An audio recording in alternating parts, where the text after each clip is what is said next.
I've been in your shadow for hours, but you sense nothing.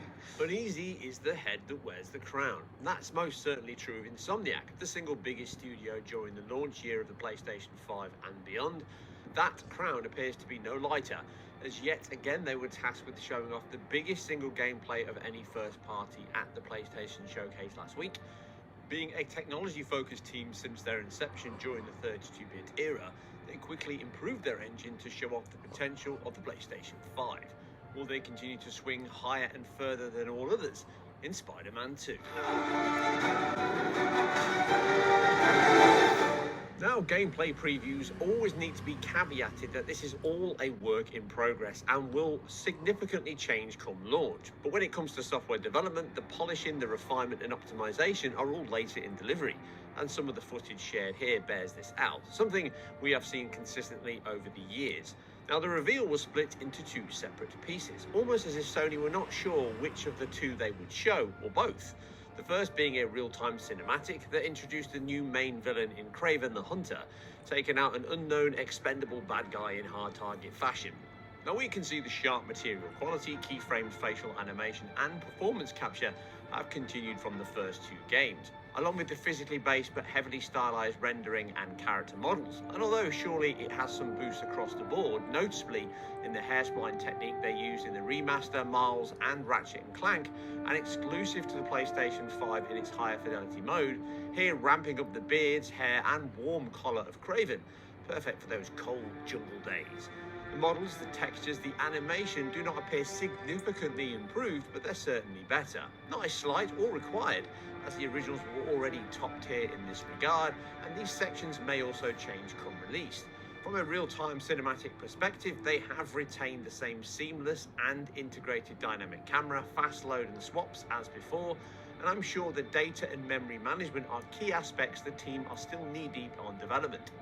We got a nice mix of these during the second segment, a 7+ minute of gameplay, highlighting that we can expect more of the same mix of free roam combat, exploration and QTE sections, or at least that's what they showed us in this teaser, which follows the same engine blueprint at least that delivered on a broader and more visceral story than the first two games. From this aspect, the improvements seem to be refinement and incremental steps, with potentially still a ways off completion, with that stated autumn 2023 release. Over there! Whoever's the tenders! Move, move, move!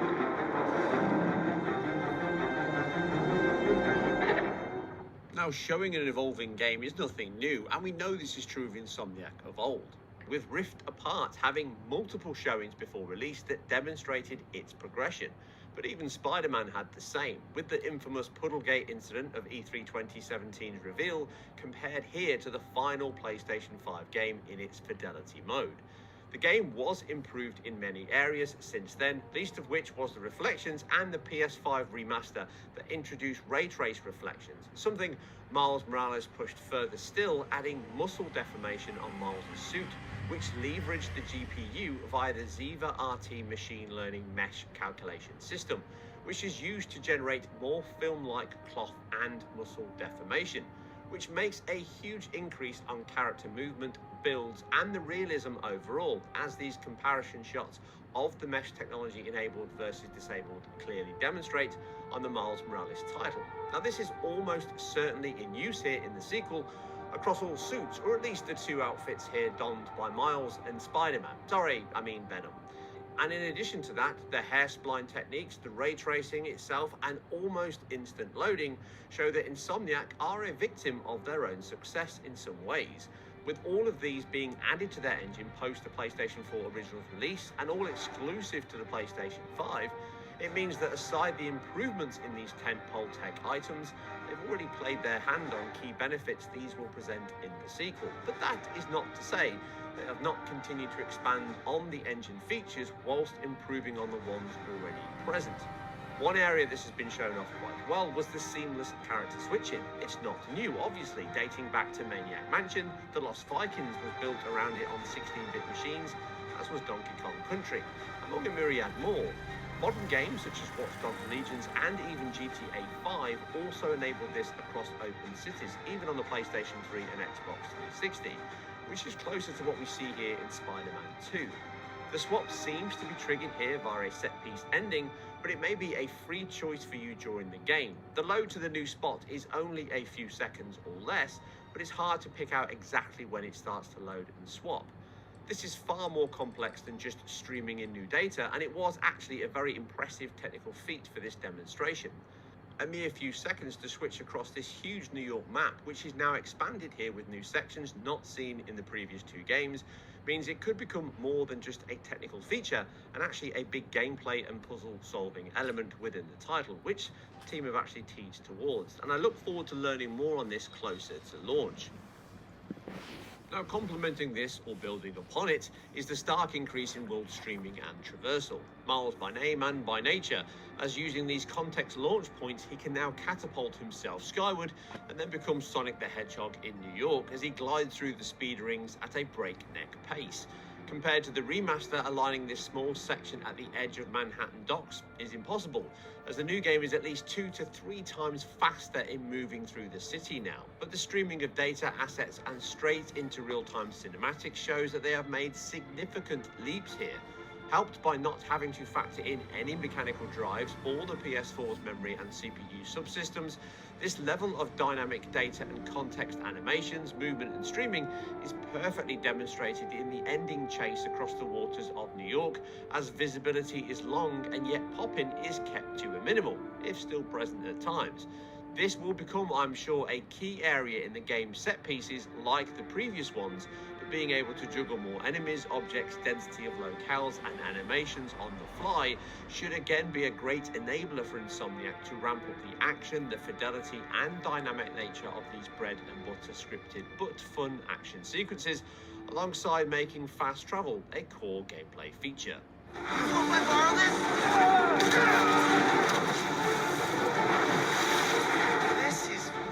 Really exciting.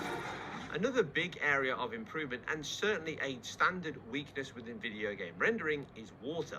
The first title certainly didn't have the best water in games, but far from the worst. It effectively used a tessellation height map surface for the water bodies themselves, in addition to a shader tessellation of geometry around the character themselves, which is bolstered further by some alpha effects to simulate the impact of you going in and out of the water.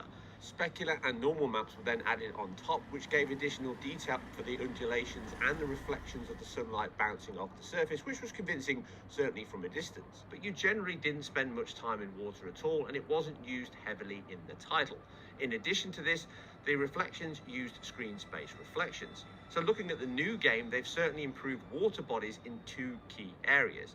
They've removed the need to rely on screen space reflections now, or at least in this mode shown off, which removes the artifact we saw with the occlusion and disocclusion errors that happen often with screen-spaced effects, now replaced fully with ray trace reflections across all these large water bodies. In addition to this, they seem to have improved the reflection quality of those ray trace reflections, adding more of a stochastic and therefore diffuse level of contact across multiple surfaces, which works perfectly for water at these low glancing angles, giving strong Fresnel lighting as that low sun bounces off the surface, along with the water ripples and undulation, gives a very pleasing level of visibility as you fly through this very frantic section. In addition to this, they've certainly significantly improved the tessellation and height map undulation, as you see here with the fight between Miles and Doc Croc. As he dives into the water beside, it pulls that water surface down as it stretches and morphs around his impact before bouncing back up again. Now, in addition to this, we see very similar alpha effects on top of this, which again are likely placeholder areas that the team will still be working on. It is drastically improved over the previous titles, though, with a much better mix of alpha effects GPU particles, hiding that blend between the characters and the tessellated mesh of the water body. This is likely still work in progress, though, as I say, and it may change and improve come launch. As noted previously, water simulation is very expensive and difficult, and therefore it really is a fluid simulation that is required to convince, but the team have done an exceptional job in improving on the previous title, and it does point to the fact that they'll be using water bodies and potentially water combat more often, due to the fact it was a key element in this demonstration. There's one of them, remember? That's it! Hey! Alley-oop on 3! The original PlayStation 4 and Pro versions were and remain some of the best looking open world games of last generation. The PlayStation 5 updates improved in key areas on that, And comparing the remaster and Miles to the latest title, in only the small sections we can use in those games, we can see that changes to building, assets, materials, and reflections are present. Some of the level of detail, certainly in the tree billboard imposters, do appear to be placeholder, and textures are also possibly being worked on. This is commonplace. These can be swapped out with the latest versions at any point during development. Comparison shots show tree billboards are worse at times, as are textures, but some are due to the bit rate of this 4K feed. Streaming travel is now 2 to 3 times faster than before, as no PlayStation 4 version needs to be factored in. And trees do not swap to 3D geometry until a little closer than the previous titles. Now, this may be a balance between the longer draw distance it seems to have in the city and the huge traversal increase it now has. But this is a slice of a game deep in development, so it is also likely quick wins to achieve a stable frame rate for this demo were deployed, which never seemed to buckle from its 30 FPS target. Like the previous games, Insomniac's temporal injection AA is present and includes a dynamic resolution scaling element, which counts here fluctuate from a counted high of 3456 by 1944 and a low of 1440p. These are approximate. Now, this is the best use of the machine, and the image quality and details were impressively sharp, and the game has always had an exceptionally clean and stable image as a result. Must be sushi night. You still got that hunter drone you hijacked? One of the areas noted is the time of day and sun does move in this demo at certain points, which may be a bug, but may also point to the fact they've now moved to a full time of day cycle between blends, whereas the previous titles used fixed points of day and weather systems for story beats. The game itself also uses cascaded shadow maps from this demo, with the sun being a key light source in the demo, but also interiors show the cascade can be improved at a relatively short distance. That said, interior electric lights do seem to have been improved with their contact hardening and a soft penumbra as they stretch further from the light and contacting source. The first games also had interiors that were lit by outside lights, as here, and these cast shadows and reacted well with the excellent physically based materials. Walking through this dark section, we can see the dynamic light sources, soft shadows, and improved ray trace reflections on the metal pipes. These have improved over the previous games and look much better. In addition, the game also uses screen space shadows and ambient occlusion, with the long distance shots at the start helping to ground the object and stop that game look that can happen. But you can see these draw out as the screen space data is occluded or drawn off screen. We can see this during traversal also, and these are good solutions that balance quality with performance. The ambient occlusion does appear to be better than before, with it being of a higher precision, or at least it does not present the same occlusion issues as per the first game. Now, having no ray trace shadows may again only be a development issue, as the previous game never launched with a 60 FPS ray trace reflection mode, but this actually came post-launch. So the final game may yet see these added, even if for short-range interior light sources, which would again be a perfect balance of performance and quality. Which closes off this preview of an overall impressive demo from Insomniac once again. The areas that have not been shown or can be confirmed are likely going to be the most interesting. For example, the deformation and Venom powers could be expanding on that Ziva RT machine learning they introduced in Miles Morales, and this will aid the dynamic blends and morphs between fixed meshes during gameplay in real time. And actually, the Venom powers were very impressive from a visual and animation perspective. This aids memory space and improves that film-like quality they're going for. Now, this theory is bolstered further as the Venom arms and webs now cast shadows, which only the thicker web shots did in the first game, as these are polygon-based and not a flat texture, which the web lines were, as they do not cast shadows. If we look back to the increases the team made to both Spider-Man games and Rift Apart post-release, I think it's safe to say that this is just an appetizer for the main event come the end of this year. What we have is a clear evolution on the base the first games established, with clear improvements across many areas, and I'm sure the web swinging combat will be even more flamboyant and flashy than the first games. And I, for one, am certainly looking forward to swinging back into that very soon. And that's it for another performance and graphic related preview. If you like what we do here on IGN, then keep it IGN Performance Reviews. We'll catch you on the next one. 1, 2,